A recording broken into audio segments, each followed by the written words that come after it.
I'm Rick McGuire. I'm the executive editor of CardioSource Interventional News.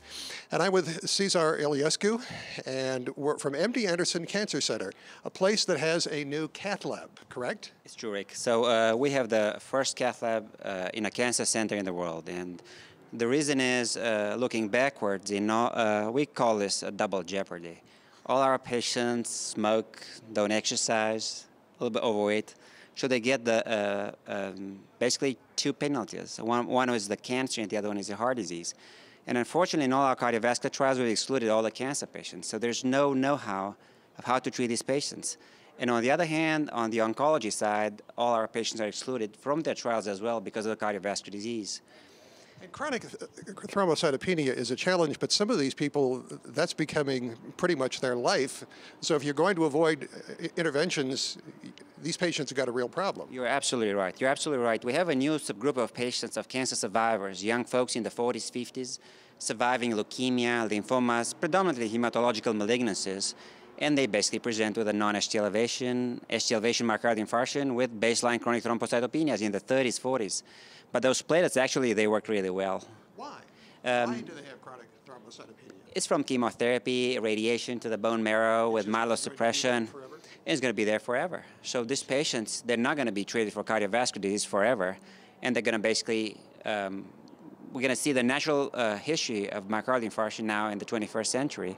And that's a group of patients where we can save them. Why the need for a cardiac cath lab in an oncology center like MD Anderson? First of all, is majority of our patients are above 50. So, and again, 65% of them are cancer survivors, which is a very, very large group of patients. And if you look at the volume of patients with no know-how of treating them, it is an absolutely big gap. Of looking just for the state of Texas, we had 101,000 patients diagnosed with cancer last year. And nationwide, 1.5 million patients diagnosed with cancer, out of which more than half have any form of heart disease, and we have no knowledge how to treat them. So actually in our cath lab, we treat only cancer patients. And our procedures, obviously we have higher volume of acute coronary syndromes, obviously restrictive constrictive cardiomyopathy, a lot of biopsies that we do, a lot of other interesting cases. We do tumor biopsies in the heart, so it's a new field, obviously, that we're opening. How do patients get referred to you? They're all cancer patients, and actually by opening this new field of cancer and the heart, we're getting patients referred from all over the world actually for just treating them for cardiovascular disease. Any challenges with the chronic thrombocytopenia patients that just make your life a little bit more challenging? Two things we've noticed is above 50,000, most of these patients behave like normal platelets. So above 50,000, we do not do anything different. We get access, in all our cases, micropuncture technique and micropuncture kit, and then we prefer to go radial in most of our cases because of the thrombocytopenia if possible. Below 50,000, it's an open group. We've done patients with lowest platelets count of 4. We never transfuse them because we do not want to transfuse activated platelets throughout this procedure, so promote an acute coronary syndrome, and we didn't have increased risk of bleeding. Again, we are always careful about hemostasis, and we exclude all the patients that are septic, active bleeding.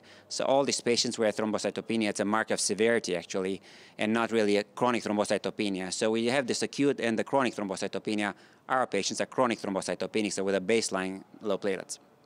So do you think there'll be more complementary places like this in the future where we're going to combine cardiology and oncology? It's an absolute need. Actually, the volume is increasing and the interest nationwide is increasing in this field, cancer and the heart.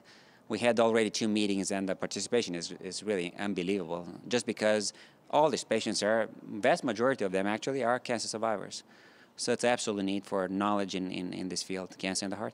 And you went and found some cardiovascular specialists to come to MD Anderson? We actually, it's interesting. You'd think, we have 2 or 3 of us, and actually our group, we have 13 cardiologists. And we have a full spectrum, including interventional cardiology, electrophysiology. So yes, we're really all spectrum of patients. I love this. And you can read more about this and see the facility for yourself at CardioSource Interventional News. I'm Rick McGuire. Thank you.